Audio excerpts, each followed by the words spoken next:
আমার বউকে কিডন্যাপ করতে এসেছিলি? বিয়েটা কি ছেলে খেলা নাকি তাই যাত্রার বাড়িতে বসে যে থাকবো? বাপ তুই এক কাজ কর, মস্তান সেট কর, তুই ওই মেয়েকে কিডন্যাপ করে মেরে ফেল। জানো আমি দাদা দাদির কত ক্ষতি করেছি। রাশিদ তুমি কেমন আছো? কোনোদিন যদি সাইনে মারি টারি যায় তাহলে বিয়েটা আমাকেই করো।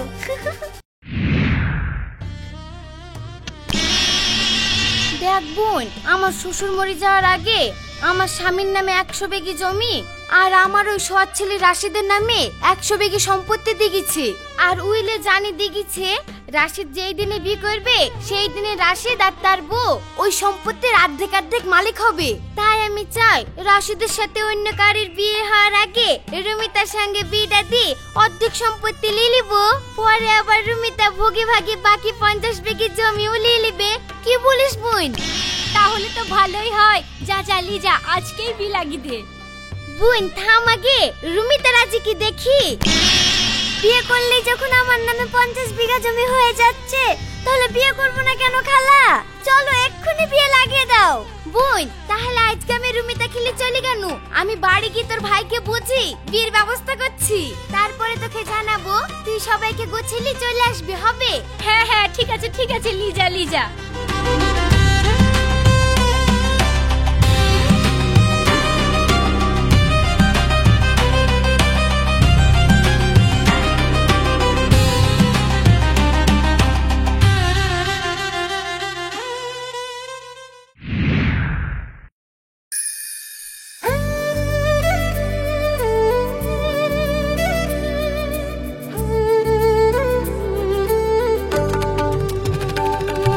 আব্বা তুমি আমাকে ডেকে পাঠিয়েছো, কিছু বলছো নাকি?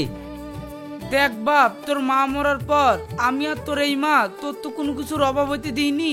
তা আমার একটা কথা রাখ, তোর তো বিয়ের বয়স হয়েছে, তাই বিয়ে শাদীটা করে ফেল। কিন্তু আব্বা আমি তো কেবল পড়াশোনা শেষ করলাম, আমি তো এখন বিয়ে করব না।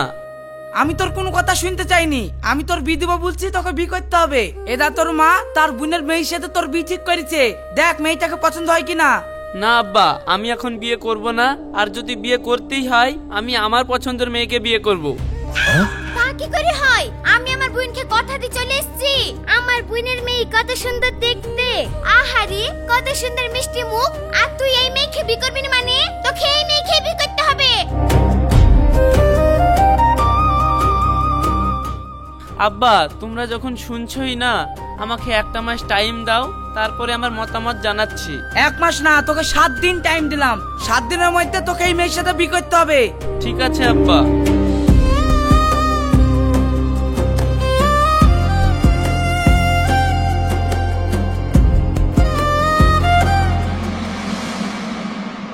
বন্ধু বাড়ি থেকে বিয়ের জন্য খুব চাপ দিচ্ছে, আর আমি তো এখন বিয়ে করতেও চাই না, কি করব বল? আরে বি তো আজ হোক কাল হোক করতেই হবে।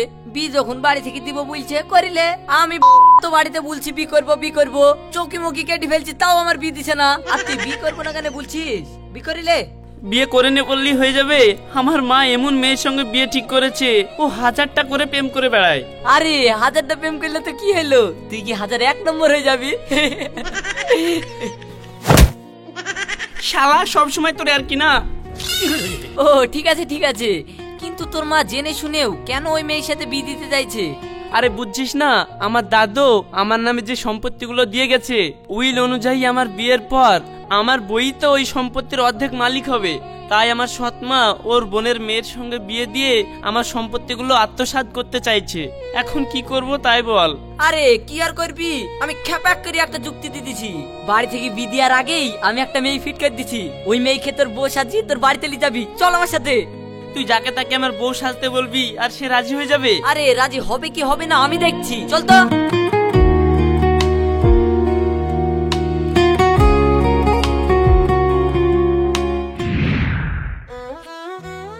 সায়নী তুই তো আমাকে একটা কাজ দেখার জন্য বলেছিলি, তো আমি একটা কাজ দেখেছি, কাজটা কি করবি? হ্যাঁ করব না কেন, কি কাজ? কাজ তেমন কিছু না, তোকে আমার এই বন্ধু রাশিদের বাড়িতে গিয়ে মাস 6 তার বইয়ের অভিনয় করতে হবে। বিয়েটা কি ছেলে খেলা নাকি? নাকি তাই যাত্রার বাড়িতে বসে যে থাকবো? দেখ সায়নী, এটা তো আর সত্যি সত্যি বিয়ে হচ্ছে না, এটা তো জাস্ট অভিনয়। আর এর জন্য রাশিদ তোকে 10 লক্ষ টাকাও দেবে। এখন তুই রাগ না করে ভেবে দেখ কি করবি। 10 লাখ? এই 10 লাখ টাকা পেলে তো আব্বার অপারেশন, মায়ের চিকিৎসা, আবার সংসার চালাতে কি যে ঋণগুলো হয়েছে সবই তো শোধ করে দিতে পারবো।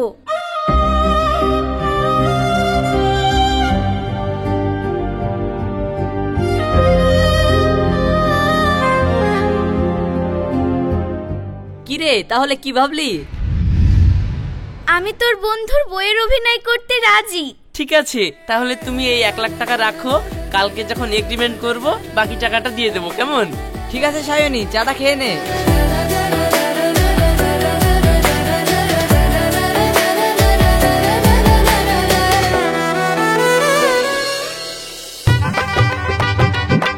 আসসালামু আলাইকুম আব্বা।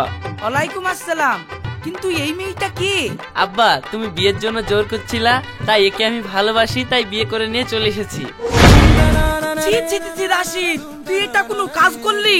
তোর মার আর আমার এতদিনের স্বাদ ছিল রুমিতার সাথে বিয়ে দিব, আর তুই আমাদের স্বাদ আর লাদ সব ধুলি মিশিয়ে দিলি। আর তুই এমন একটা মেয়েকে বিয়ে করলে আসলি যাকে চিনিনি জানিনি। যেসব বাড়ির মেয়েকে বাড়ির বউ হিসাবে মানা যায়। আব্বা, এই ভালো বাড়ির মেয়ে, খুব শিক্ষিত মেয়ে, কোনো সমস্যা নেই। ছি ছি ছি ছি ছি, আমার কি কাজ হলো? আমার 10টা না 5টা না 2টো মাত্র ছেলে।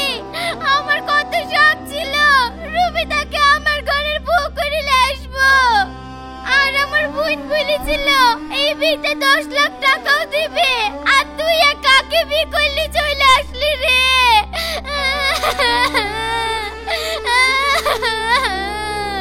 ছি মাছি, আপনাদের এত সয় সম্পত্তি থাকা সত্ত্বেও ছেলের বিয়ে দিয়ে পণ নেব ভেবেছিলেন? শুনো মা, তুমি যা জানো না তালি বইকো না। টাকা পয়সা ছাড়া এই দুনিয়ায় কিচ্ছু হয় না। দেখেন আব্বা, বিয়ে যখন হয়ে গেছে আপনি টেনশন করেন না। আমার আব্বা বিশাল বড় লোক, আব্বাকে বলি আপনাকে কিছু পণের টাকা দেওয়ার ব্যবস্থা করে দিব, ঠিক আছে? এই, তোমাকে তো আমি বউ সাজিয়ে এসেছি, তুমি আবার তোমার আব্বার কাছ থেকে কি করে টাকা দিবা? আরে আপাতত বউ হিসাবে ঢুকতে দাও, চাতা মাতা বলি ঢুকি তো, না হলে তো তোমার প্রথমেই প্ল্যান ভেস্তে যাবে। ও, তাহলে ঠিক আছে। মা, তোমার আব্বা বড় লোক, তুমি আগে বলবে না? তাহলে যাও যাও যাও, ঘরে যাও ঘরে যাও। এ রাশিদ, বৌমাকে ঘরে নিয়ে যা।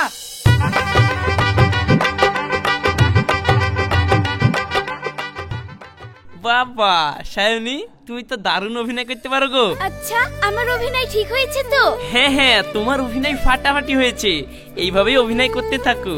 আর শোনো, ওই যে আমার মাটা দেখলা, ওটা আমার সৎ মা।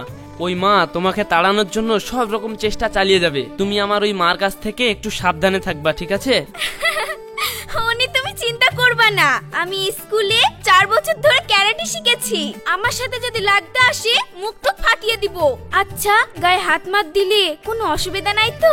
যদি তোমার গায়ে হাত তুলতে আসে তাহলে তুমি হাত তুলে দেবা, কোনো সমস্যা নেই। আর সব সময় খেয়াল রাখবা কেউ জানে বুঝতে না পারে তুমি আমার ভাড়াটে বউ। না না, কেউ বুঝতে পারবে না। আমি তোর ভাড়াটিয়া বউ, ভালোবাসা নয় শুধু ঘরের বউ। তোর ঘরে থাকি তবু তোর নয় ভাড়াটিয়া বউ। তোর ঘরে থাকি তবু তোর নয় ভাড়াটিয়া বউ।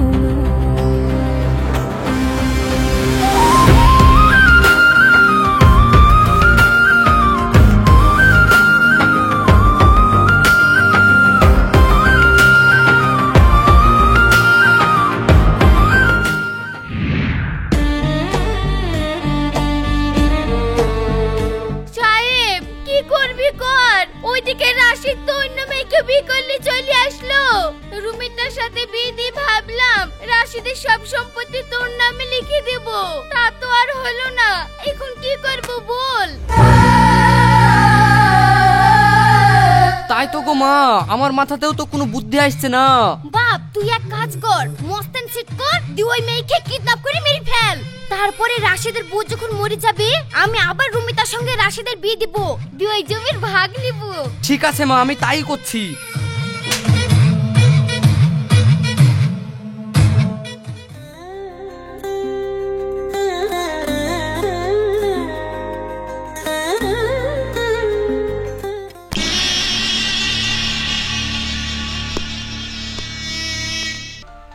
রাশিদ, বৌমা কই? ও, তোমার বৌমা তো শপিং করতে গিয়েছে। দেখিস দিনকাল খারাপ, একা একা শপিং এ পাঠিয়েছিস, কেউ যেন কোনো ক্ষতি না করে দেয়।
তোরা চিনিস আমাকে?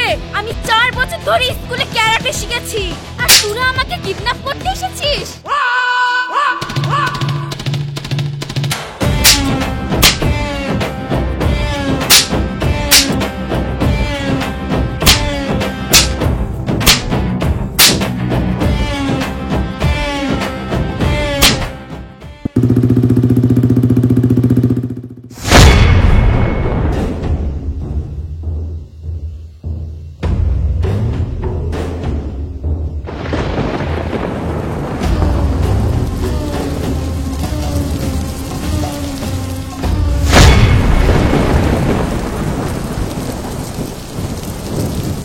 তোমায় না পেলে পুরো পৃথিবী আগুন লাগিয়ে দেব, তোমার নাম নিয়ে পুড়িয়ে সব কিছু শেষ করে দেব। তুমি না থাকলে আমার আর কিছু নেই রে বাকি, ভালোবাসা নয় জীবন হবে শুধুই ফাঁকি।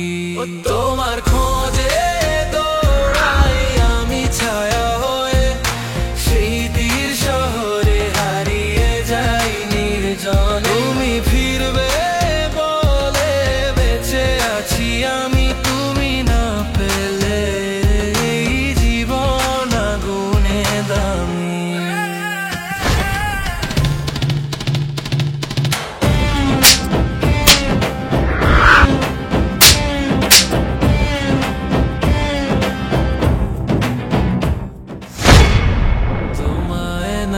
পেলে পুরো পৃথিবী আগুন লাগিয়ে দেব, তোমার নাম নিয়ে পুড়িয়ে সব কিছু।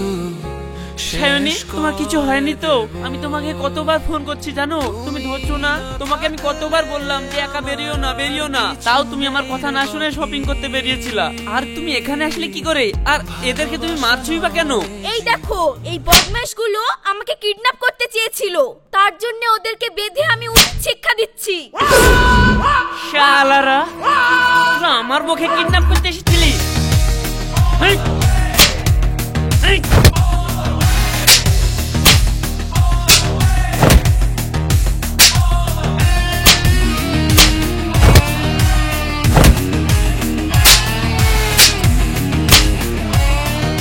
বল তোদেরকে কে পাঠিয়েছে? আর মারেন না মারেন না, আসলে আপনার বউকে কিডন্যাপ করার লাগি আপনার ভাই আর মা বলেছিল। মার ভাই বললো আর কিডন্যাপ করতে চলে আসলি? তোমায় না পেলে পুরো পৃথিবী আগুন লাগিয়ে দেব, তোমার নাম নিয়ে।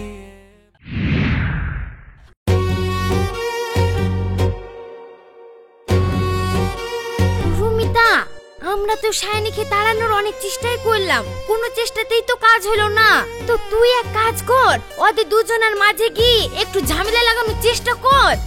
যা যা তুই ওই পর রাগ করে এই বাড়ি ছেড়ে চলে যাই, তাহলে আমি আবার তোর সাথে রাশিদের বিয়েটা দিতে পারবো। খালা ঠিক আছে, তাহলে আমি তাই যাচ্ছি। এই বুদ্ধি তুমি আমাকে আগে দিতে পারোনি।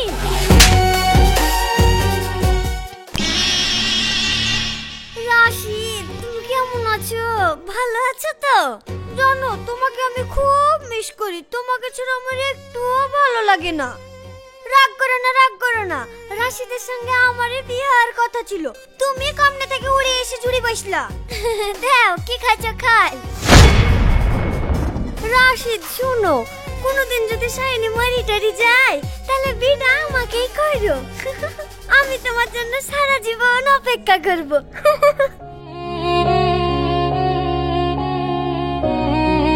রাশিদ, তুমি যে বললা কাউকে প্রেম টেম করি না, আবার রুমিতা বুবু তোমাকে প্রেম করি তাই বলছে যে? আরে না না, তুমি সব কি ভাবছো? এই রুমিতা আসলেই গায়ে পড়া, ও 1000 টাকা করে প্রেম করে বেড়ায়। আর মা তো এই রুমিতার সাথেই আমার বিয়ে দিয়ে আমার জমিগুলো আত্মসাৎ করতে চেয়েছিল, তার জন্যই তো তোমাকে বউ সাজিয়ে নিয়ে আসলাম। আমি আবার কি ভাববো? আমি কি তোমার সত্যি সত্যি বউ নাকি? আমি তো তোমার ভাড়াটিয়া বউ। তাহলে তুমি রেগে গেলা কেন ও যখন আমার কাছে আসলো? না, রেগে কেন যাব? আমি এমনি জিজ্ঞাসা করলাম।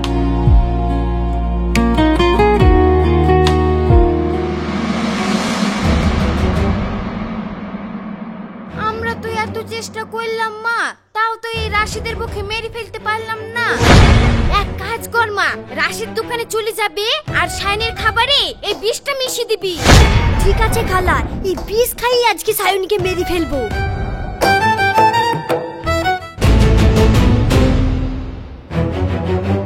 দেখো মা, আমি তোমাদের সব কথাই শুনে ফেলেছি আর আমি সব জানি। তোমরা আমার জমি জায়গার লেগে সায়নীকে মেরে ফেলতে চাইছো তো? আমার এই জমি জায়গা কিচ্ছু লাগবে না, চলো আজকেই রেজিস্ট্রি অফিসে আমি আমার এই জমি জায়গা সব তোমাদের নামে লিখে দিচ্ছি। আর তুমি কথা দাও, সায়নীর জন্য তুমি কোনো ক্ষতি করার চেষ্টা করবা না, তার কারণ আমি আমার সায়নীকে আমার জানের থেকে বেশি ভালোবাসি। আর ওর যদি তোমরা কোনো ক্ষতি করার চেষ্টা করেছো, সেদিন কিন্তু তোমাদেরকে আমি জানে বাঁচিয়ে রাখবো না, বলে দিলাম।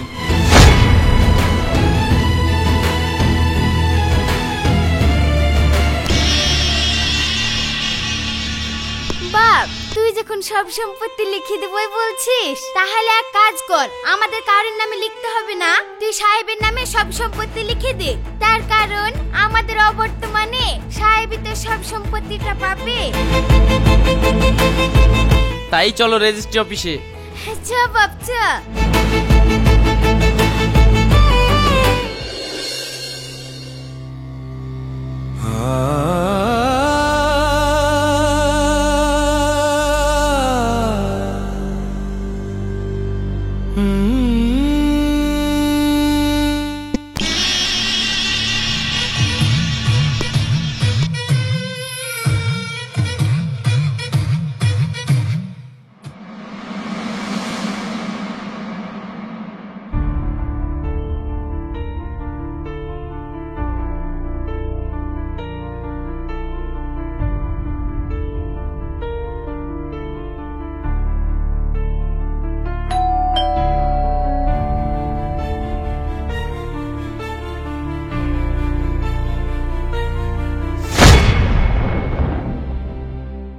আব্বা মা তোমরা? হ্যাঁ বাপ, তুই তোর সব সম্পত্তি সাহেবের নামে লিখে দি, ওই বাড়ি ছেড়ে যখন চলে আসলি। রাশিদকে তো ফাঁকি দিয়ে জমি জায়গাগুলো সব সাহেবের নামে লিখে দিন, কিন্তু ওর বাপের অবর্তমানে তো রাশিদ আবার ওর বাপের জমি জায়গাগুলো পাবে। না না, এই জমি জায়গা তো আমি রাশিদকে এক কুচি উলিতে দেব না। ওগো, তুমি সাহেবকে একদমই ভালোবাসো না, তুমি ওই তোমার আগের ছেলেকে ভালোবাসো। তুমি এ কথা বলছো কেন? আমি তো সাহেবকেও সমান চোখে দেখি, ওকেও তো আমি খুব ভালোবাসি। হ্যাঁ, কত সমান চোখে দেখো। আমার সাহেবকে ভালোবাসো তো তোমার জমি জায়গা গেলে আমার সাহেবের নামে লিখে দাও দিনি। আমি জানতাম তুই এই কথাটাই বলবি। আরে আমি লিখে দেবো কেন? আমার অবর্তমানে আমার ছেলেই তো জমি জায়গাগুলো পাবে নাকি? ছেলে পাবে ঠিক আছে, কিন্তু তোমার ছেলে যে দুটো, রাশিদ তোমার উপরে রাগ করে বাড়ি ছেড়ে চলে গেল, আবার তাকে কেন তুমি জমি জায়গার ভাগ দিবা? এখন সাহেব তোমার একটা ছেলে, তুমি সাহেবের নামে সবকিছু লিখে দাও না।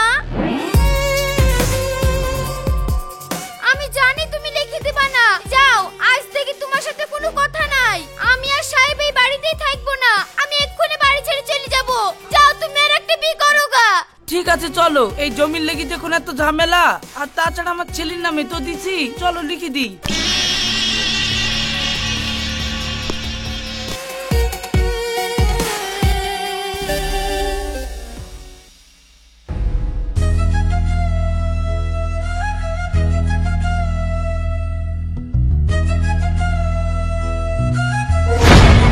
কি রে সাহেব, এই মেয়েটা আবার কে?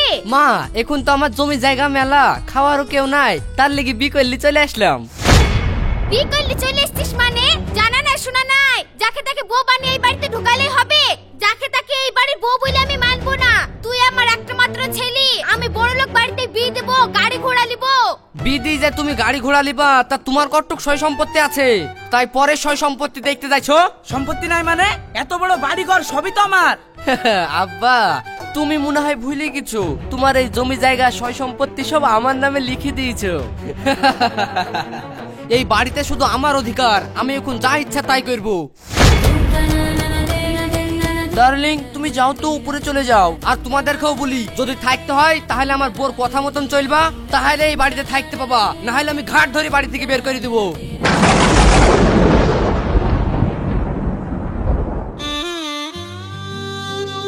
সাহেব আমার নিজের ছেলে, যাকে আমি পেটে ধরেছিলাম, যার জন্য আমি এত কিছু করলাম, আর সেই ছেলে বলছে কিনা এই বাড়িতে থাকতে হলে চাকরের মতো থাকতে হবে। তুমি যে আমাকে সবসময় সাহেব সাহেব করতা,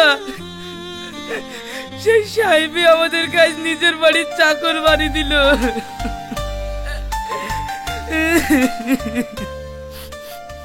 কি করবা, হয় এই বাড়িতে কাজের লোক হিসাবে থাকো, তাহলে রাস্তায় ভিক্ষি করে খাও। না, আমি ভিক্ষি করে খাবো না।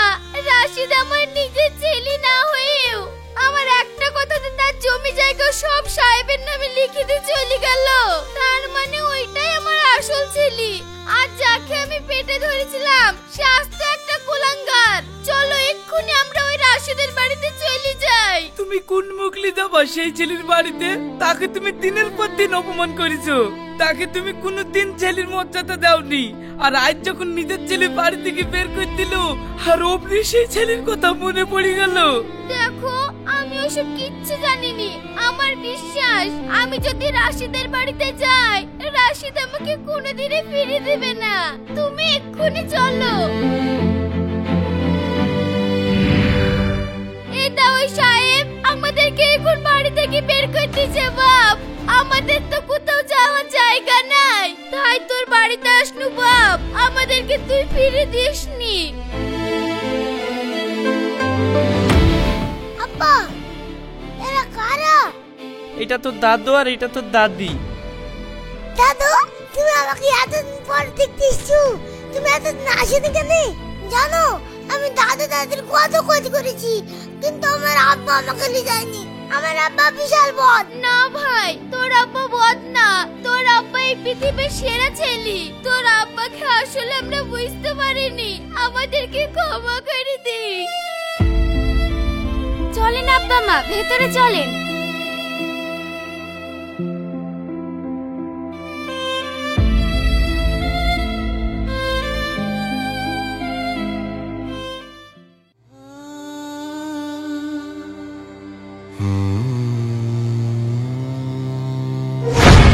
কিরে সাহেব, তুই কাঁদতে কাঁদতে আসছিস যে?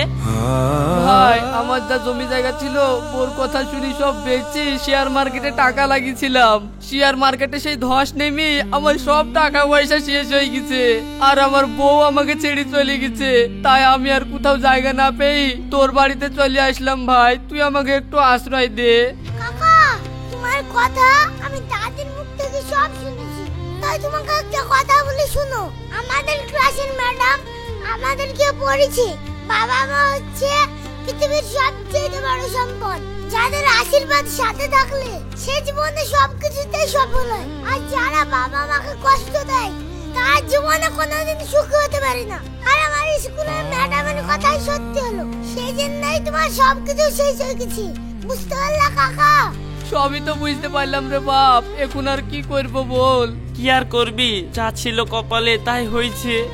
যা, তুই আব্বা মার হাত ধরে ক্ষমা চাইলে। আর আমি একটা ফ্যাক্টরি চালু করেছি, ওখানেই তোর একটা কাজের ব্যবস্থা করে দেব। চল তুই ঘরে চল।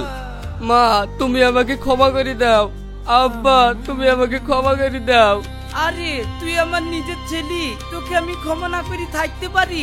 তবে আজ আমি অনেক খুশি যে তুই তোর ভুলটা বুঝতে পেরেছি।